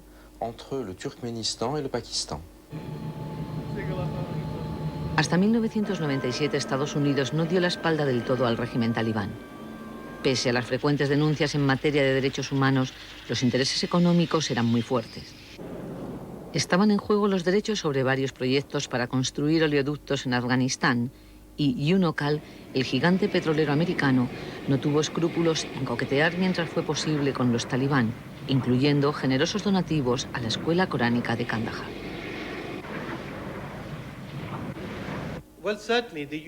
Sin duda alguna, los Estados Unidos apoyaron a los talibán, permitieron que sus dos aliados en la región, Pakistán y Arabia Saudita, concedieran apoyo militar y financiero a los talibán, debido a que los Estados Unidos vieron en los talibán a una fuerza anti-iraní. Querían utilizar los talibán como una fuerza de seguridad que permitiera a las empresas norteamericanas construir los oleoductos desde Asia Central hasta el Golfo de Arabia. El periodista pakistaní Ahmed Rashid es el principal autor de referencia para conocer el movimiento talibán. Lleva más de 20 años informando sobre Afganistán. Ha entrevistado a todos sus dirigentes. Su presencia en Madrid despierta gran interés. Su libro, Los talibán, supuso una revelación sobre los intereses políticos y económicos que se mueven en las ignoradas y a la vez codiciadas repúblicas de Asia Central, donde el islamismo está en auge. Ricas en gas y petróleo, podrían convertirse en una alternativa a la producción de los países del Golfo. Las cifras que hay en juego son incalculables. La guerra no ha alterado la geografía de la región. Afganistán es la ruta más corta para los oleoductos y gasoductos de Asia Central al Mar Arábigo y de ahí hacia los mercados de Pakistán y de India, por lo que sí habrá un marcado interés por parte de las compañías petrolíferas de los Estados Unidos y de otras compañías rusas, chinas, japonesas y europeas para construir estos oleoductos. Sin embargo, no veo a las compañías de petróleo con demasiada prisa por regresar a Afganistán. Pese a los gestos cara a la galería, la OTAN ha sufrido una humillación. Estados Unidos no ha contado con la alianza defensiva en esta fase militar del conflicto. Los atentados no han supuesto, como se creyó, el fin del unilateralismo en política exterior. Fue un error de percepción basado en el toque arrebato que hizo la superpotencia para legitimar sus acciones y no luchar en solitario contra un país islámico. El multilateralismo, el reparto del juego, ha sido un espejismo a excepción de Gran Bretaña. El papel de la Unión Europea está inédito. Comenzará con el envío de tropas para el mantenimiento de la paz y las tareas de reconstrucción. En cuanto a la ONU, su misión parece limitada.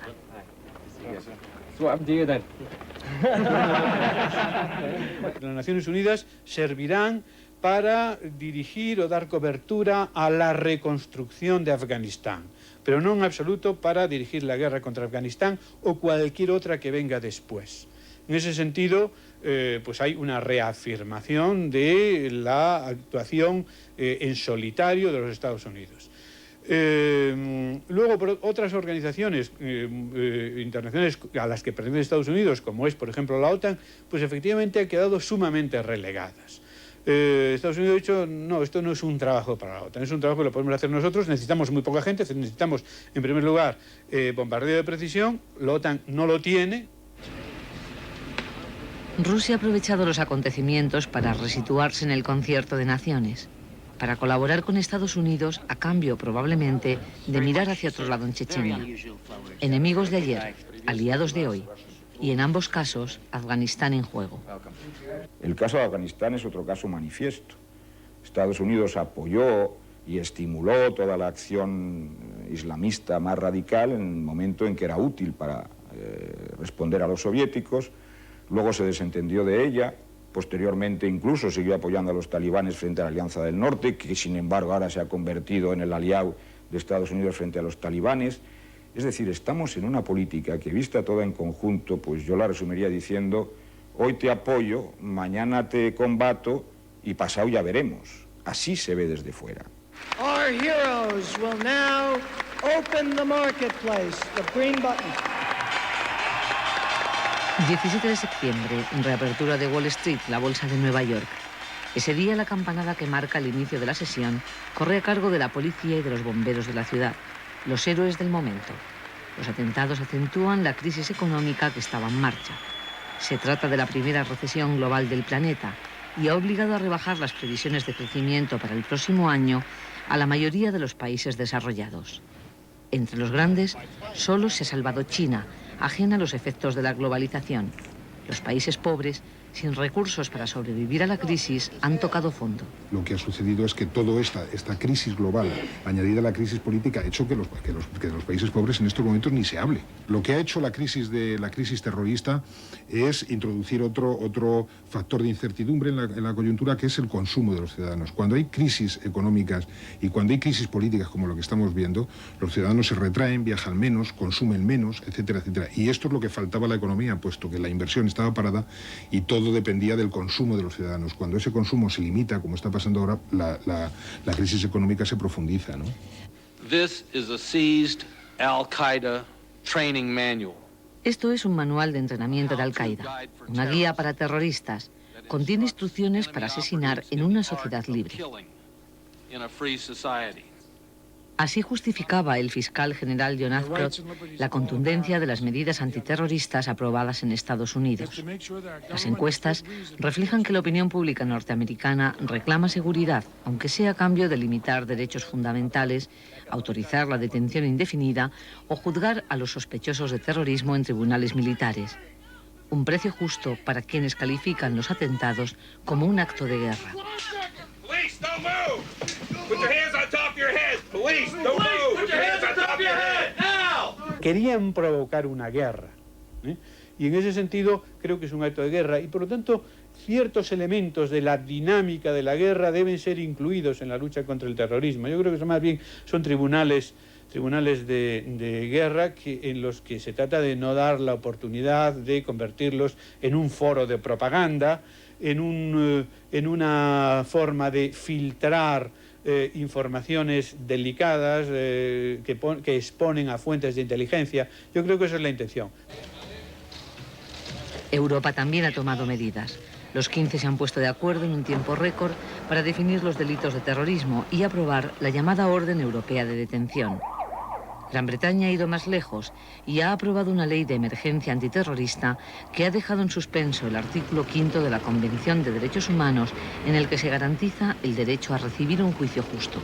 Yo confío bastante en la dinámica, el empuje democrático de la sociedad americana y creo que algunas de las medidas que se han planteado, pues un cierto control social hará que se apliquen de una manera sensata o hará que desaparezcan en cuanto no sean realmente imprescindibles. Lo más preocupante de todo lo que ha cambiado en el mundo es la dialéctica entre seguridad y libertad. Estamos todos caminando hacia una sociedad hipersegura, o pretendemos llegar a una sociedad hipersegura en contra o con un debilitamiento de las libertades. Y a mí eso me parece muy preocupante, porque esos dos conceptos tienen que estar en equilibrio para que las democracias funcionen, ¿no?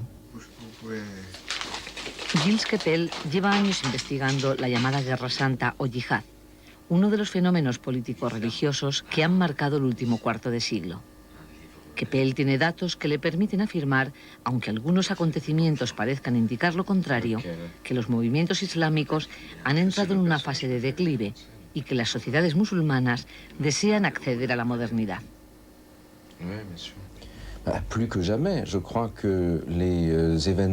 Más que nunca creo que los acontecimientos que han desencadenado la desaparición del régimen talibán a la busca y captura de Bin Laden están inscritos perfectamente en el desarrollo que he hecho en mi libro tras un trabajo de investigación de 20 años. No se trata de un artículo que un periodista escribe en una tarde, son 20 años de trabajo y me consta que el movimiento islamista ha entrado en declive político importante porque es rehén de los grupos radicales ultraviolentos. Siempre habrá islamistas, probablemente también habrá acciones radicales, pero no serán capaces de conducir un fenómeno revolucionario como el que le permitió a Khomeini alcanzar el poder en Irán. Y lo que pienso también es que esas repúblicas llamadas islámicas, o aunque no se llamaran repúblicas, es decir, los regímenes de los países islámicos, están claramente orientándose a lo que podríamos decir una fórmula de reformismo y que van claramente, como digo, en esa senda reformista. Lo que sí creo que evidentemente se irán secularizando, progresivamente se irán secularizando, ¿no? Hacia el laicismo me parece excesivo decir eso, pero en fin, que se irán secularizando, sí. 12 de septiembre. En plena conmoción mundial por el ataque a los Estados Unidos, tanques israelíes invaden la ciudad de Jenin y matan a 12 palestinos. Es la penúltima provocación del gobierno de Ariel Sharon, contrario al proceso de paz. El propio George Bush da un toque de atención al gobierno israelí y respalda la vuelta a las conversaciones de paz. La violencia continúa.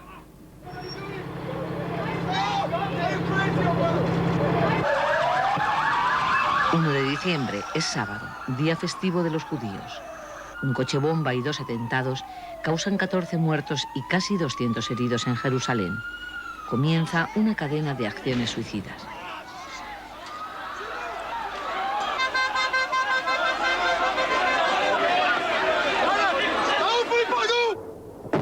Al día siguiente, Israel bombardea la residencia de Arafat en Gaza.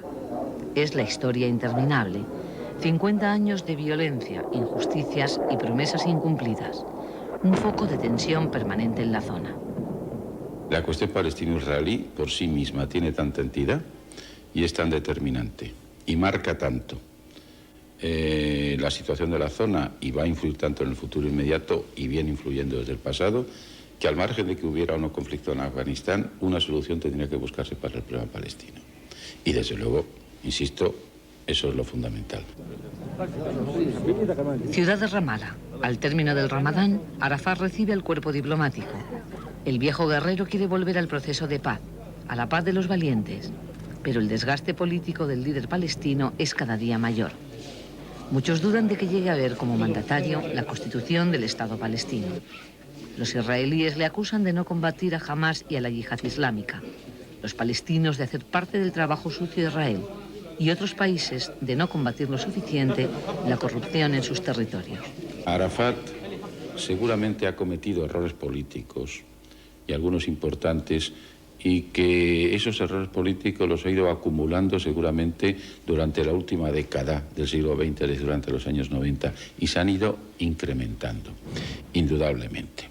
En el haber de Arafat que hay, entre otras varias cosas, pues hay el haber asumido durante bastante tiempo con una legitimidad, yo creo que prácticamente total, la representatividad de su pueblo, y durante bastante tiempo haberla llevado dignamente. Sigue siendo el único símbolo de Palestina hoy día, y sacarlo fuera del juego significaría enfrentarnos a un nuevo siglo de violencia del que Israel no podría estar en absoluto seguro de salir vencedor.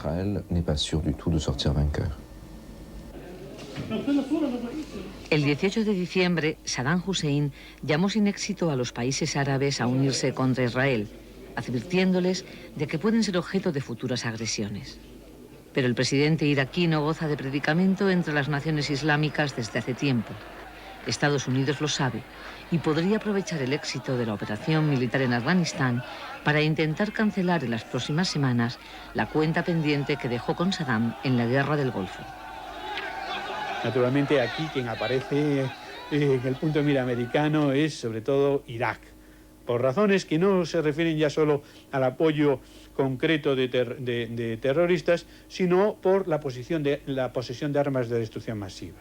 Lo cual además pone a un segundo país también en la lista, que es Corea del Norte.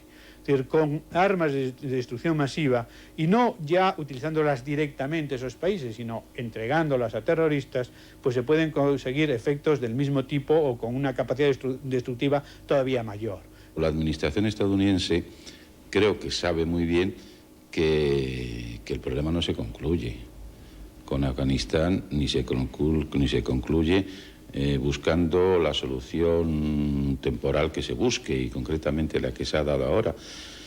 ¿Por qué? Pues no se concluye sencillamente, y además lo vienen diciendo ellos también, porque si se plantea, como dicen, en el marco de una lucha total contra el terrorismo, tendrá que continuarse. Tendrá que continuarse y tendrá que continuarse en otros escenarios. Me refiero ahora naturalmente a territorios geográficos en los que el elemento islámico o es prácticamente total y único o es claramente mayoritario, ¿no?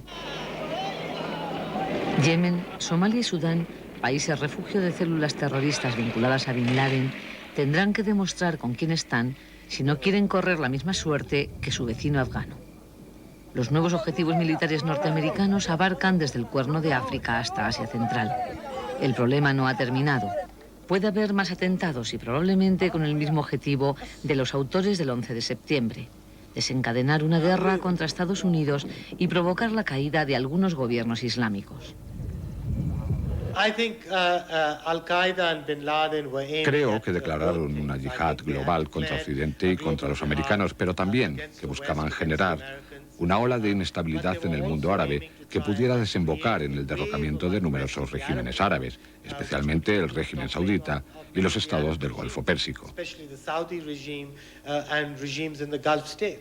Pienso que tenían un doble objetivo, pero han fracasado en ambos propósitos.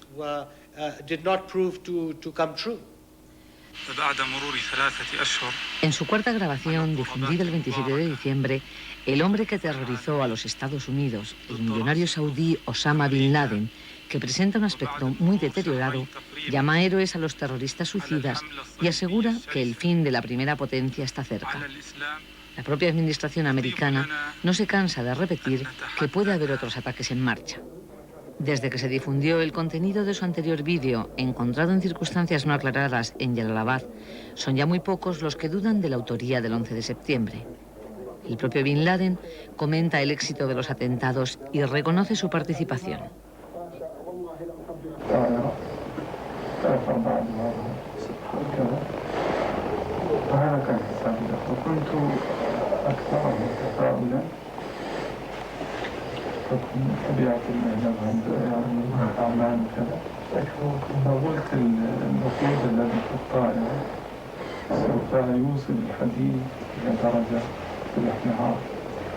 فبالتالي يفقد خواصه ويضطر من هنا فبالتالي العمارة من الجزء المضروب هناك أعلى سيسقط فهذا كان أكثر يعني رجاء عند أفضل التوقعات. El peligro no ha desaparecido. La estructura de Al-Qaeda fuera de Afganistán permanece intacta. Y nadie sabe si se prefiere a Bin Laden vivo o muerto. Lo que me parece que es una pesadilla es decir, hemos capturado a Bin Laden, lo llevamos a Estados Unidos y lo vamos a juzgar. Eso me parece una auténtica pesadilla. Y ese Bin Laden dice, pues tengo en el medio de Manhattan una bomba atómica preparada que con solo apretar un botón es detonada y estalla, ¿no? Es decir, A ver, ¿qué hacemos? ¿Se evacúa Manhattan? Eso es verdaderamente terrorífico. Podríamos estar hablando de unas 30.000 personas que en los últimos 6 años se han desplazado a los campos de entrenamiento en Afganistán y después han regresado a sus respectivos países. Los americanos afirman que Al-Qaeda se encuentra en unos 34 países distintos, España incluida. Por lo tanto, esa segunda faceta de Al-Qaeda aún no ha sido abordada.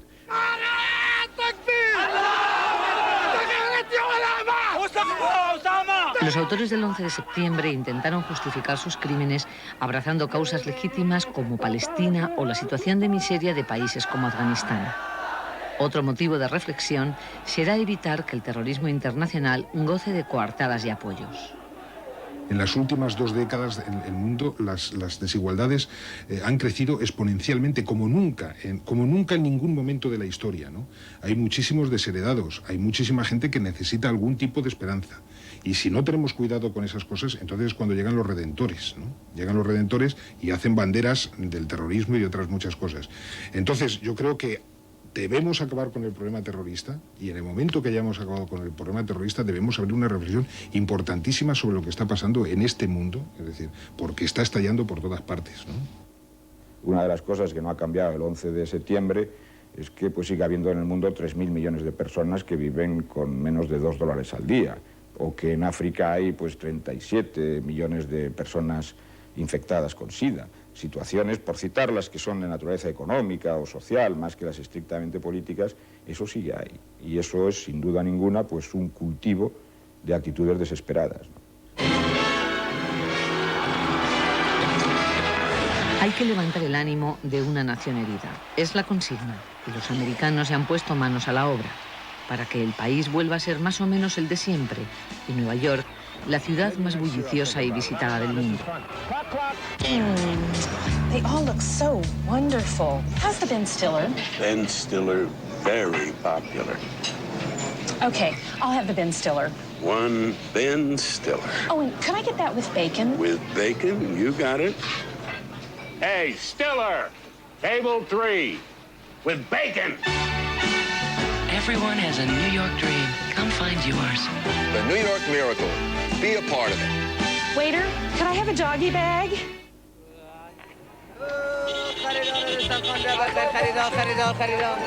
A miles de kilómetros, Afganistán empieza una nueva etapa.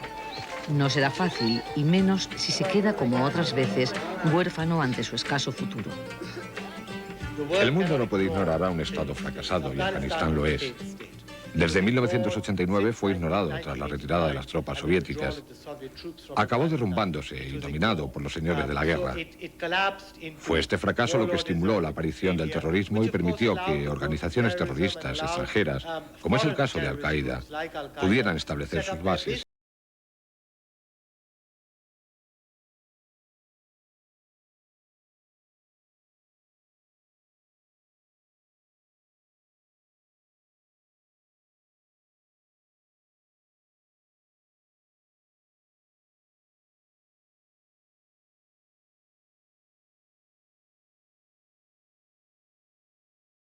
No será el mismo después del 11 de septiembre del año 2001.